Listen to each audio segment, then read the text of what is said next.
Matius 4 ayat 1 sampai 4. Haleluya. Pencobaan di padang gurun. Maka Yesus dibawa oleh Roh ke padang gurun untuk dicobai iblis. Dicobai siapa? Iblis.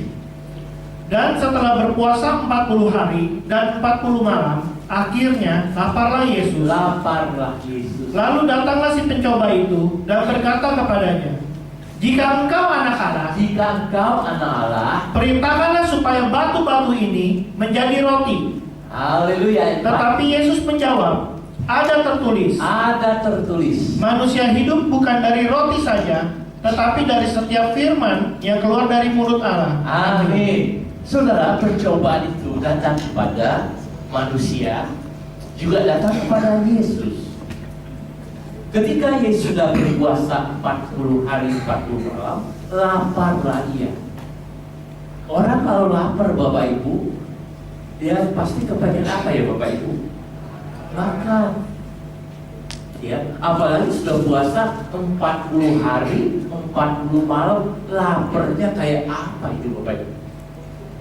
Ya, kalau orang lagi lapar Bapak Ibu, itu ada makanan apapun rasanya enak sekali. Ya, lagi puasa lewat bakso, aduh, aromanya membuat kita tambah lapar. Ya, kita lagi puasa, ya, kita itu tergoda. Datanglah si iblis. Pencobaan itu dilancarkan oleh si iblis kepada Yesus, kepada saudara dan saya. Iblis juga licik Bapak Ibu.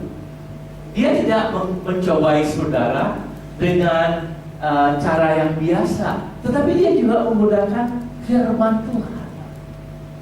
Ya, jika engkau anak Allah, iblis juga tahu Yesus anak Allah Bapak Ibu.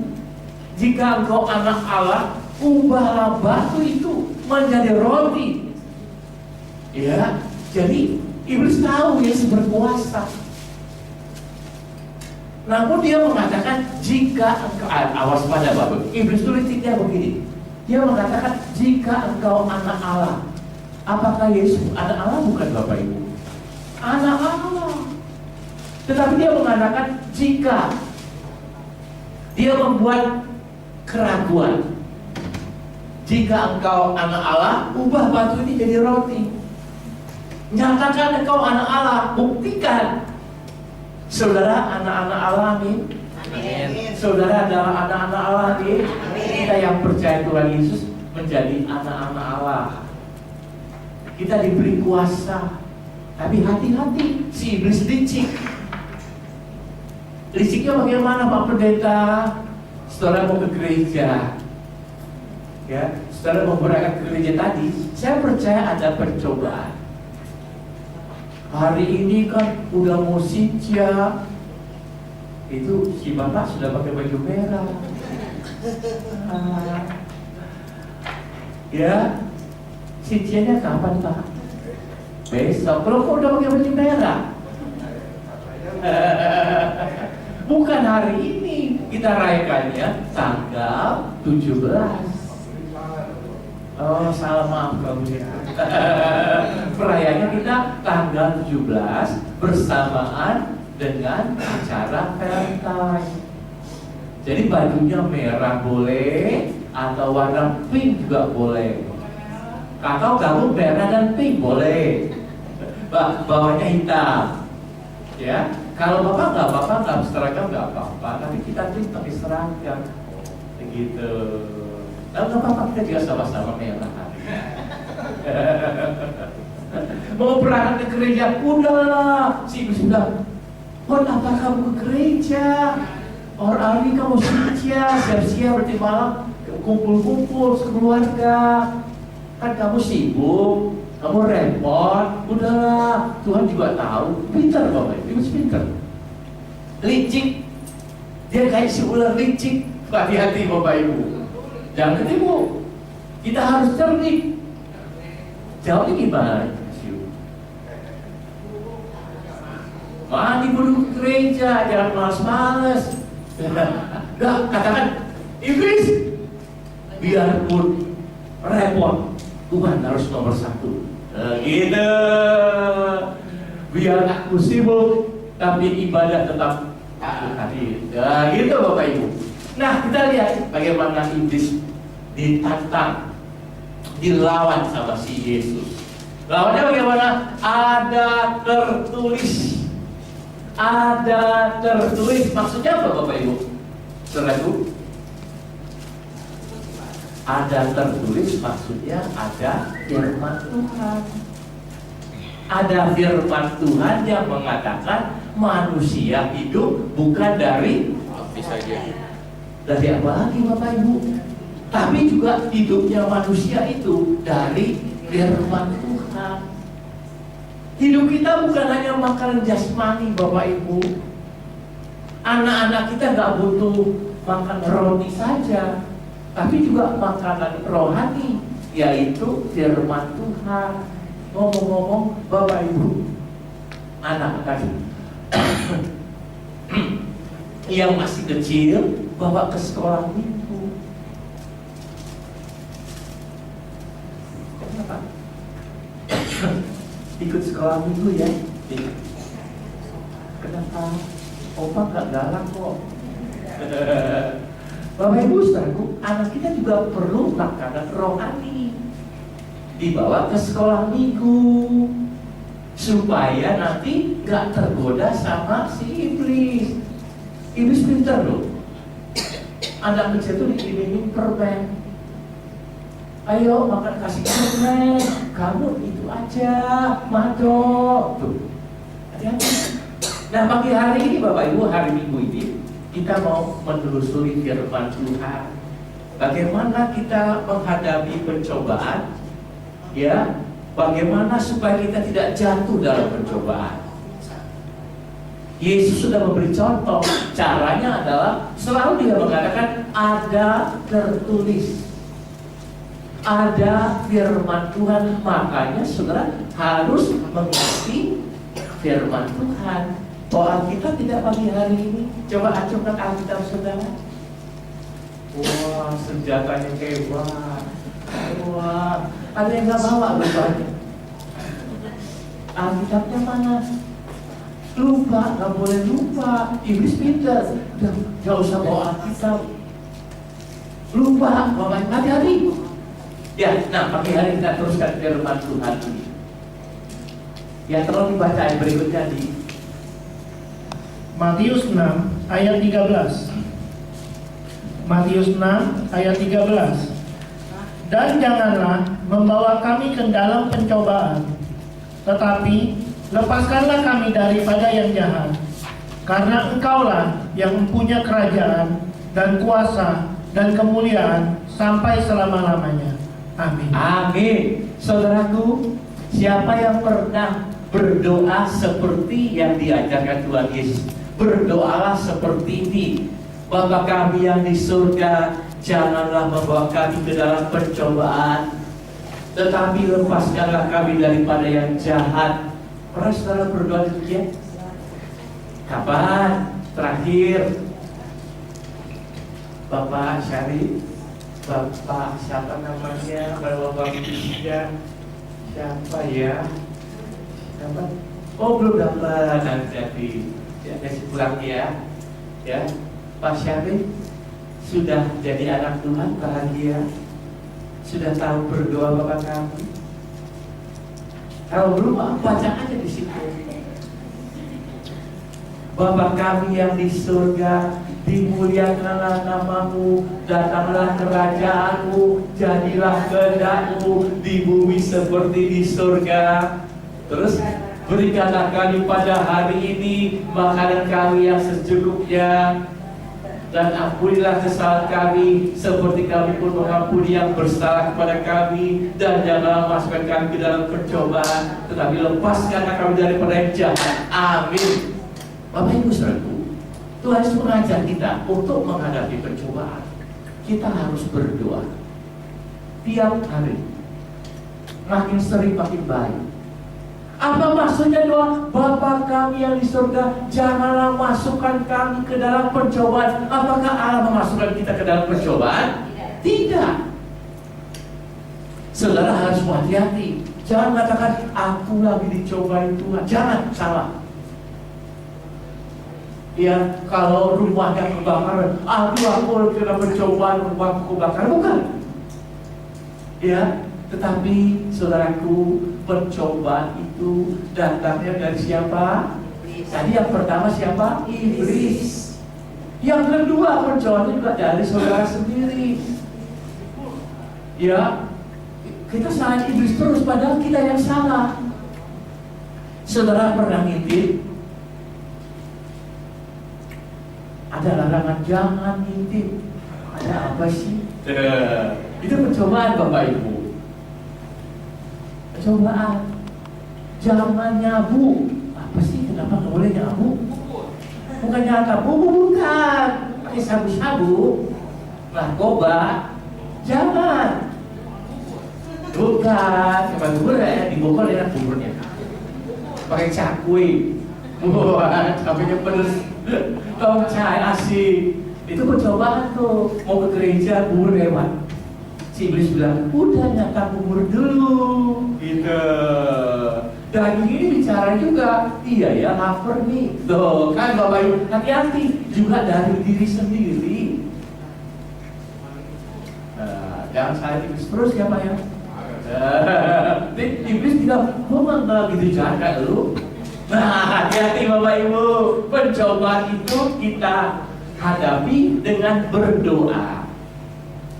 Sudah saudara berdoa, maksudnya Tuhan tolonglah aku ketika hari ini mau ke gereja ada pencobaan, aku supaya keluar sebagai pemenang. Amin. Amin. Tadi Bapak Ibu kami ke Bogor, aduh rame sekali. Jam 6 berangkat sudah jalan udah rame. Pada kemana semua itu Bapak Ibu? Long weekend, libur panjang. Itu percobaan Bapak Ibu. Pas hari Minggu ke gereja ada godaan, cobaan bisa. Ini kan libur panjang, jalan-jalan ke puncak. Tapi karena kita sudah berdoa dulu, kita lolos. Itu maksudnya kalau kita menghadapi percobaan, kita harus berdoa. Amin. Sudah berdoa? Kalau lagi bolui Bapak Ibu, ada percobaan juga Bapak Ibu. Nah, terus ada dompet orang jatuh. Aduh, dolar. Wah, hijau matanya. Si iblis bilang, mumpung itu berkat Tuhan. Salah loh Bapak Ibu. Dompet orang jatuh berkat Tuhan, bukan milik kita. Si tak apa-apa, yang punya nggak tahu. Loh, iblis pintar. Ini aduh ini kehendak Tuhan. Bukan. Iblis licik. Makanya harus berdoa dulu. Ya, amin. Sudah berdoa belum? Bapak suka berdoa. Berapa kali sehari Pak? 5 waktu? Kurang. Makin sering makin baik. Makin sering berdoalah kata Paulus senantiasa. Mau ke gereja doa, mau baca Alkitab doa, menghadapi sakit penyakit doa, menghadapi banyak urusan doa, lagi bolui doa, nanti tergoda kalau nggak Bapak Ibu, lagi sakit hati doa, lagi galau doa, nggak punya pacar doa, mau kawin doa, ada. Jadi kuncinya hidup anak Tuhan itu ada pencobaan doa. Tiap hari, tiap saat ada pencobaan Bapak Ibu. Keluar dari rumah sudah ada pencobaan. Benar. Bapak anaknya sakit, itu pencobaan juga Pak. Tuhan tolonglah aku supaya anakku sembuh. Begitu doa. Oh dioperasi. Oh sakit apa Bapak? Apa itu? Aduh kasihan. Aduh Kenapa nggak bilang-bilang, Pak? Bilang aja sama GFC siap mendoakan. Nah, kita tetap doakan, Pak. Amin, Bapak Ibu selalu. Tolong dibacain berikutnya, Pak Andi. Daniel 2 ayat 16 sampai 19. Daniel 2 ayat 16 sampai 19. Coba kita baca bersama saudara di sini. Maka Daniel menghadap raja dan meminta kepadanya supaya ia diberi waktu untuk memberitahukan makna itu kepada raja.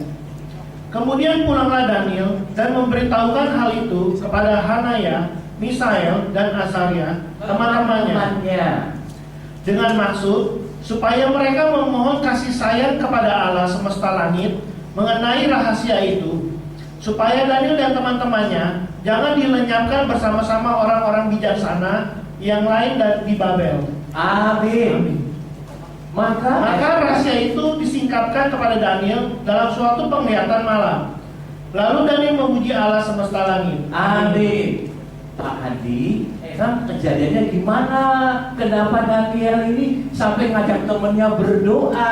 Ada yang terjadi? Apa Pak Andi? Coba kita tanya sama Pak Andi. Pak Andi bisa jawab aja. Pak Andi.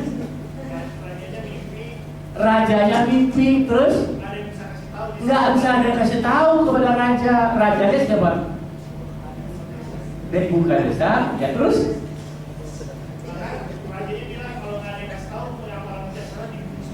Ya kalau nggak ada yang kasih tahu mimpiku raja ini, semua orang bijaksana di kerajaanku dibabat habis, dibinasakan, termasuk siapa?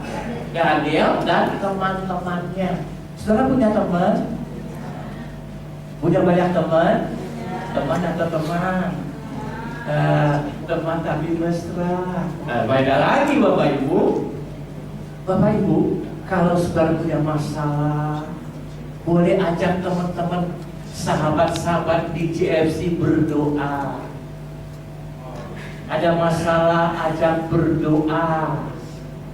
Ya, ketika Daniel terancam akan dibinasakan bersama semua orang bijaksana di kerajaan Babel, Daniel minta waktu sama raja. Baginda, beri kami waktu. Lalu Daniel pulang ajak teman-temannya, 3 temannya berdoa. Sadrak, Meshach, Abednego itu nama aslinya tadi. Ya, lalu mereka berdoa dan Allah menjawab tidak doanya. Rahasia itu disingkapkan dalam mimpi. Sekarang pernah mimpi? Asyik pernah mimpi? Mimpi digigit ular? Jangan, bahaya. Sudah punya, jangan digigit ular lagi. Bapak Ibu saudara, Allah bisa memberi saudara mimpi. Allah juga bisa memberi saudara pesan lewat mimpi. Jadi mimpi itu gak hanya bukan tidur, kadang-kadang ada mimpi yang dari Tuhan. Tiba-tiba mewah mimpi. Dalam mimpinya dia lihat ada satu pangeran datang. Wah, kira-kira apa tuh mewah? Jodoh itu.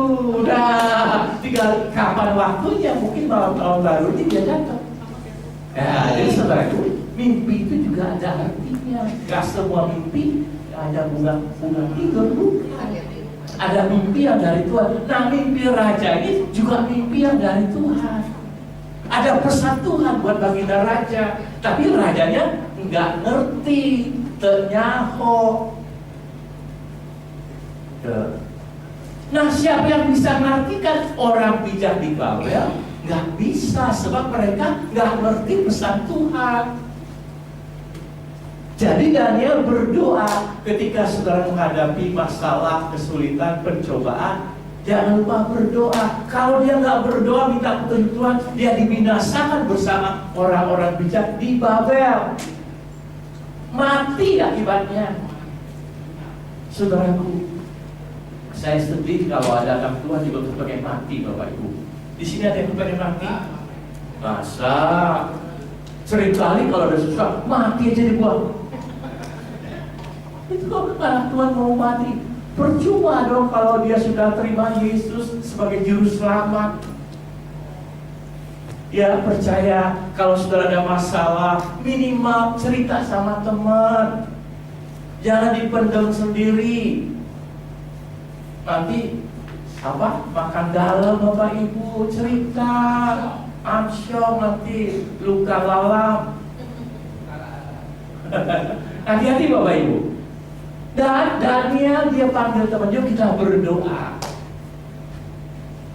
Kepada siapa? Kepada Bapa yang di sorga. Bapa kami dalam sorga, ini mimpi raja apa ya? Dan Bapa di sorga menjawab, disingkapkan.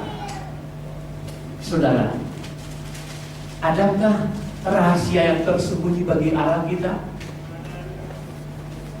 Apa rahasia hidup saudara? Saya kemarin beli buku bagus sekali Bapak Ibu, Rahasia Nasib Manusia. Wah, Pak, nanti kapan saya korbankan tentang nasib. Nasib saudara bagaimana?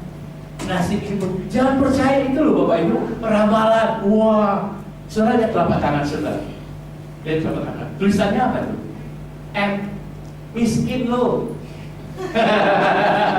Miskin. Tetapi firman Tuhan katakan berkat Tuhan yang menjadikan saudara kaya. Memang kita lahir miskin, lahir manusia telanjang Bapak Ibu. Tidak bawa apa-apa, tapi Allah mengayakan.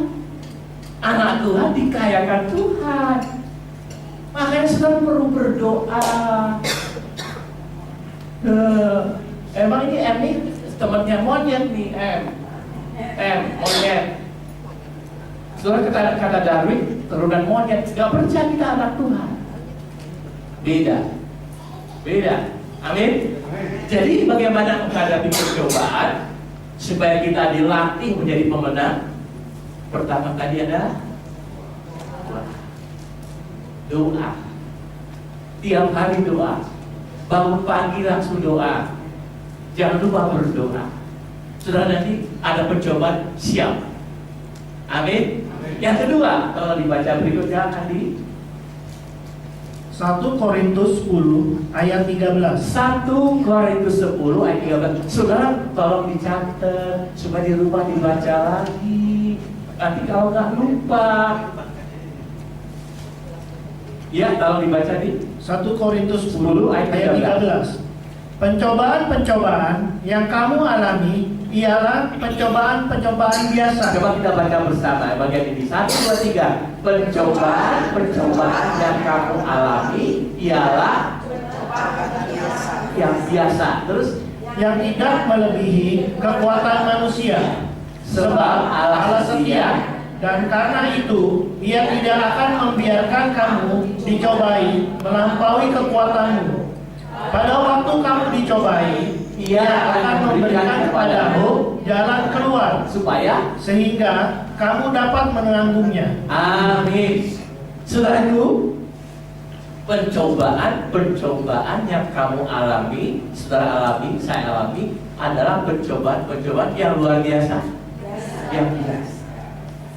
Apa maksudnya? Pasti Bapak dapat mengatasinya. Dan Tuhan menyediakan apa tadi? Jalan keluar. Bagaimana siang hari ini Bapak Ibu saudaraku jemaat GFC? Apakah sudah pernah mendapatkan jalan keluar yang Tuhan sediakan? Amin. Amin. Ada. Allah kita setia. Ketika saudara menghadapi pencobaan, perhatikanlah bagaimana Allah sudah sediakan jalan keluarnya bagaimana. Siapa saudara yang pernah menghadapi pencobaan tidak ada jalan keluar? Ada? Ada yang jalan buntu Pak Pendeta? Enggak. Anak Tuhan tidak ada jalan buntu. Pasti ada jalan keluar. Ada way out-nya, ada solusinya. Minta sama Tuhan. Tadi berdoa, Tuhan, bagaimana solusinya? Persoalan saya begini rumit. Kadang-kadang mata kita seperti dibutakan. Ada jalan depan kita, kita nggak lihat Bapak Ibu. Betul tidak? Betul tidak? Kenapa kita seperti lihat si iblis ngaling-ngalingin mata kita? Supaya kita putus asa, Bapak. Hati-hati. Ya, orang yang putus asa itu akhirnya bagaimana? Akhirnya bagaimana? Mau mati, bunuh diri. Tadi pagi saya dapat berita ada anak Tuhan yang coba bunuh diri, Bapak Ibu. Sakit, urusannya gak banyak. Urusannya gak sampai utang sampai miliaran begitu, sampai harus gadis semua gak tahu. Bukan. Tetapi karena iblis sudah mencobai dia, sudahlah. Tidak ada jalan bagimu, ambil jalan pintas saja. Tapi Tuhan begitu baik buat dia, Bapak Ibu. Saudara percaya Tuhan mengasihi saudara dan saya. Dia tidak ingin saudara binasa. Berdoa, Allah kita setia, Dia sediakan jalan keluar. Sehingga kamu dapat mengatasinya. Ada kemenangan. Tidak kalah, putus asa, bukan menang mengatasinya. Jadi saudaraku menghadapi pencobaan, minta kepada Tuhan, jalan keluarnya mana Tuhan, tunjukkan kepadaku. Kalau saudara nggak tahu, tanya sama gembala saudara, Pak Pendeta, aku punya masalah begini, bagaimana jalan keluarnya? Pak Pendeta akan berdoa buat saudara supaya Tuhan singkapkan jalan keluarnya begini loh. Ya, saya ada waktu buat saudara kalau habis kebaktian. Pak Pendeta, saya mau konsultasi, boleh. Jangan disimpan sendiri Bapak Ibu. Saya tidak ingin nanti ada yang berita, ada jemaat YFC gantung diri, jangan. Jangan, harus ada jalan keluarnya. Ini pencobaan buat orang manusia putus asa, Bapak Ibu. Habis jalan pintas saja udah. Katanya habis mati, habis enggak, habis mati nanti ada lagi kelanjutannya. Bertanggung jawab saudara. Ada ibu-ibu yang sedih yang hampir putus asa, jangan. Ada anak muda yang mau putus asa, udah patah hati, jangan. Ya, kita lanjut, tolong dibaca ayat berikutnya. Tadi udah dicatat belum tadi ayatnya? 1 Korintus 2:13 ya. Lanjut tadi. Mazmur 119 ayat 130. Ayat 130. Mazmur 119 ayat 130. Bila tersingkap, firman-firman-Mu memberi terang, memberi pengertian kepada orang-orang bodoh. Amin. Bersama kita baca 1, 2, 3. Bila tersingkap firman-firman-Mu memberi terang, memberi pengertian kepada orang-orang bodoh. Saudaraku, siapa di sini ada orang-orang pintar di sini? Semua kita bodoh, Bapak Ibu. Buktinya apa kita bodoh, Bapak Ibu? Kita semua bodoh, Bapak Ibu. Ya, kita nggak tahu Allah begitu mengasihi kita bodoh. Kita nggak saudaraku, kita nggak percaya Allah sepenuhnya, kita bodoh. Ya, kita ini bodoh, Bapak Ibu. Saya juga bodoh. Ya, sepintar-pintar manusia dalam Allah bodoh, Bapak Ibu. Tetapi ada rahasianya supaya kita jadi pintar, yaitu firman Tuhan disingkapkan, dibukakan. Hari-hari saudara sudah bisa mengerti belum bagaimana menghadapi pencobaan? Gampang sekali sebetulnya. Pertama doa, kedua minta Tuhan jalan Solusinya dari Tuhan. Gimana Tuhan? Ya, Dewa pernah doa sama Tuhan. Sudah Pak Pendeta. Nanti kalau firman Tuhan itu dibukakan, iya ya. Kita seringkali kalau usia begini loh, oh, terbuka pikiran kita, oh, pernah nggak sering itu? Oh, bundar. Oh, begitu. Waktu kita baca biasa nggak ngerti, pas diterangin, oh, begitu. Pagi hari saya juga percaya.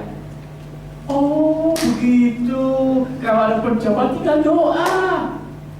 Oh, begitu. Kalau ada percobaan, Tuhan ada jalan keluar. Gak usah takut. Pasti kita benar. Amin. Jadi jalan keluarnya itu saudara tahu dari firman Tuhan. Firman Tuhan itu kata pemazmur, firman-Mu itu pelita bagi kakiku dan terang bagi, ya itu menerangi. Bapak Ibu saudaraku, saya heran. Ya, firman Tuhan itu memberi terang, tapi nggak mau dibawa. Lupa, betul tidak? Firman Tuhan itu ada dipajang di lemari. Alkitab dikasih lilin 2. Wah, terus pakai lilinnya dinyalain lagi. Kayak malam-malam Sinja, lilinnya nyala juga. Oh salah, bukan Bapak Ibu. Alkitab itu dibaca. Dengar khotbah, dibuka, dibaca. Saudaraku, sekalipun hamba Tuhan lain yang khotbah, saya tetap buka Alkitab. Tetap saya baca. Itu yang membuat kita jadi bijak, Bapak Ibu. Gak jadi bodoh lagi. Amin. Firman Tuhan itu sudah banyak diterbitkan di Indonesia, Bapak Ibu. Dari tahun 50-an sampai sekarang terbit dengan berbagai bahasa. Saya punya Alkitab bahasa Batak, saya punya Alkitab bahasa Sunda, saya punya Alkitab bahasa Jawa, saya punya Alkitab bahasa Inggris, saya punya Alkitab bahasa Mandarin. Kenapa Bapak Ibu? Saya senang, oh bahasa Mandarin itu gini, oh I need, oh bahasa Inggris gini, I love you, oh bahasa Bataknya apa Pak? Olong. Oh itu ada teolog tuh, olong tiga. Kalau bahasa Bogornya apa? Bogo apa? Bogohan. Jadi lebih luas pengertiannya Bapak Ibu. Alkitab yang paling lengkap, kitab yang paling lengkap. Makanya semua L itu Allah. Alkitab, kitabnya Allah, kitab suci. Jadi itu penting sekali Bapak Ibu. Ya, nah bagian akhir. Yang pertama tadi doa, yang kedua jalan keluar Tuhan sediakan. Lewati jalan keluar yang Tuhan sediakan. Yang ketiga terakhir, kalau dibaca di 1 Petrus 5 ayat 9. 1 Petrus 5 ayat 9 apa bunyinya? Lawanlah dia dengan iman yang teguh. Dengan iman yang teguh. Sebab kamu tahu bahwa semua saudaramu di seluruh dunia menanggung penderitaan yang sama. Amin. Amin. Siapa yang dilawan Bapak Ibu? Berani. Siapa takut? Berani lawan iblis? Berani. Buktinya kalau ada kuntilanak lari. Wawan ketemu kuntilanak lari Bapak Ibu. Dia dari sepeda kan dari pacu lagi, ketakutan ya, itu terbang Bapak Ibu. Bapak Ibu saudaraku, bagaimana kita menghadapi pencobaan? Si iblis mencobai, lawan. Jangan saudara menyerah, lawan. Lawanlah dia tadi kok hilang? Lawanlah gimana? Alias kalau dihapus ayatnya. Lawanlah dia, lawanlah iblis dengan apa? iman yang teguh.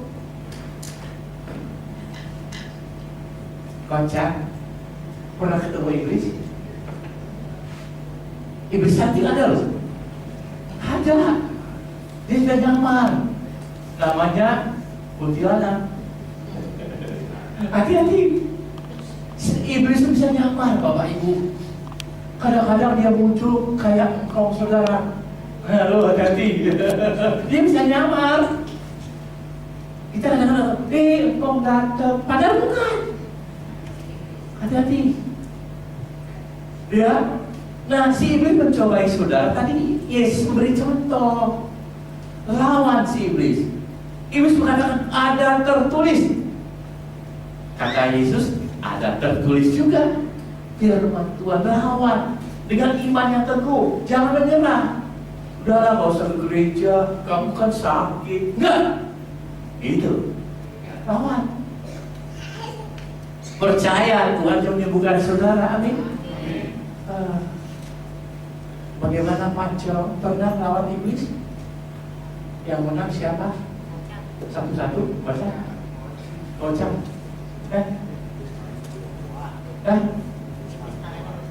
Antaranya? Oh gitu, betul. Pakai firman. Ada tertulis. Utamakan Tuhan, yang lain Tuhan selesaikan. Nah gitu. Ya, Pak Syarif sudah sehat. Imani. Kalau bilang kamu kan sakit, gak usah. Enggak. Lawan. Jangan menyerah. Belum lain juga doain ya. Doain sang suami supaya tetap kuat.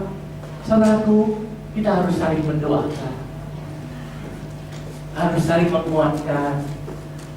Jangan sampai lu sakit musuh gereja, di rumah aja. Jangan. Bapak, lawan dengan iman yang teguh. Jangan goyah iman saudara. Amin. Pagi hari bagaimana saudara mengalami hal yang dikatakan tadi? Pertama, doa. Kedua, Tuhan sediakan jalan keluar. Ikuti jalan keluar itu daripada firman Tuhan. Yang ketiga, lawan si iblis. Kalau saudara mau ke gereja tiba-tiba hujan, gimana? Si iblis bilang, hujan, ini masuk angin. Gimana? Ada tertulis, ada tertulis, Allahku Maha Kuasa, hujannya berhenti. Itu Bapak Ibu, itu. Saudara kalau iblis bilang, lu kan gak punya uang, ngapain? Betul. Kayaknya baterainya habis nih. Oh ada, udah mau.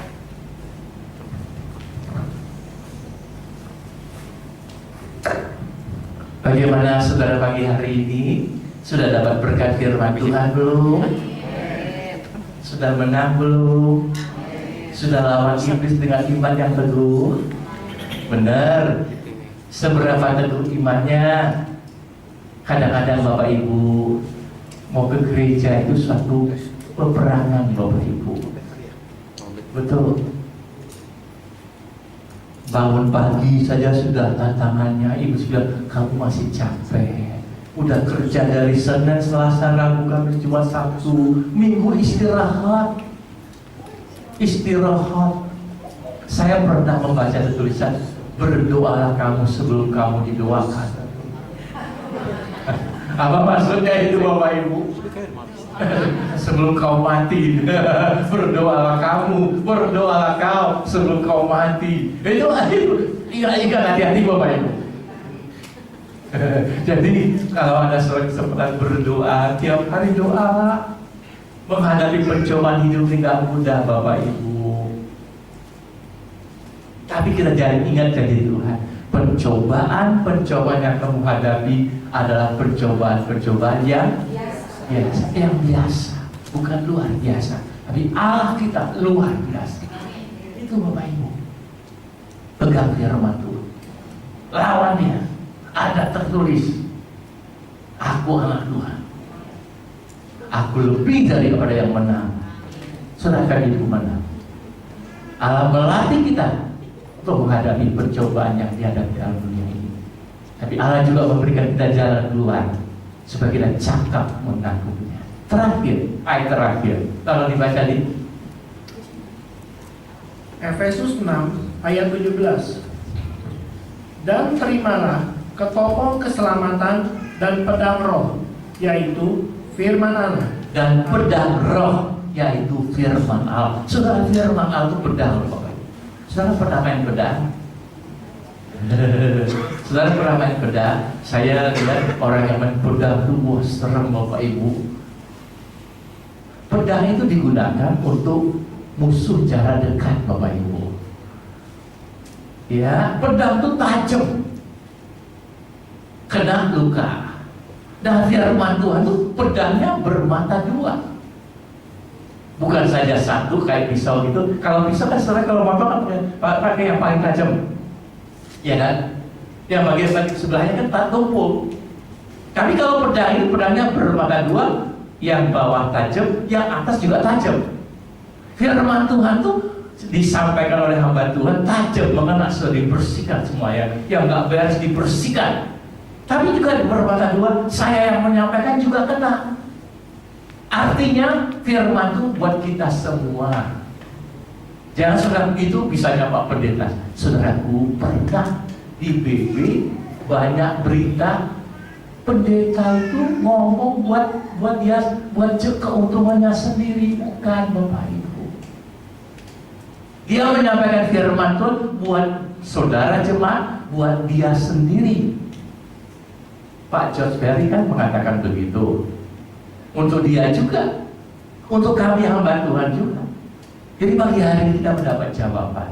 Ketika menghadapi pencobaan, percayalah, kita akan keluar sebagai pemenang. Amin. Percaya. Caranya doa. Caranya ikuti jalan keluar yang Tuhan sudah sediakan. Yang ketiga, caranya lawan si iblis. Si iblis itu pencoba Bapak Ibu. Yesus aja dicobai sama si iblis. Apalagi saudara dan saya, kalau kita nggak punya pedang roh, kalau kita nggak punya firman Tuhan, kalah Bapak Ibu. Iblis itu umurnya berapa tuh? Sudah berapa tua? Lebih tua daripada Andrew. Lebih tua dari opa-opa kita, lebih tua dari opa T, lebih tua daripada nenek moyang kita. Jadi lihainya luar biasa Bapak Ibu. Kumpulnya udah tinggi banget. Kita masih cupu. Bener. Tapi puji Tuhan, kita punya firman Tuhan. Amin. Saudara punya firman Tuhan tidak? Amin. Coba Bu Diana, firman Tuhan apa yang masih disimpan di hatinya Bu Diana? Coba satu ayat. Nah, satunya satu apa firman Tuhannya? Di mana ayatnya? Firmannya di dekat Mazmur apa? Iya, sebutin salah satu. Apa? Sudah apa? Kapan? Firman-Mu pelita bagi kakiku, terang bagi jalanku. Di Mazmur 119 ayat 105. Kapan-kapan ada itu pada kuisnya, hafal ayat dulu. Kalau firman itu disimpan di hati saudara, gak bakal lupa. Amin. Jadi ketika Iblis mencobai, Yesus itu firman, dia langsung jawab, ada tertulis. Manusia hidup bukan dari roti saja. Langsung si iblis keok Bapak Ibu. Betul. Tapi si iblis tidak mencobai lagi. Si iblis itu nggak menyerah begitu aja Bapak Ibu. Iblis licik banget. Jadi saudara juga harus lebih cerdik. Gunakan firman Tuhan. Kalau saudara menghadapi pencobaan, gunakan firman Tuhan. Lawan dia. Jangan menyerah. Jangan menyerah Pak. Ibu, jangan menyerah. Kita pasti menang. Amin. Tuhan memberkati kita.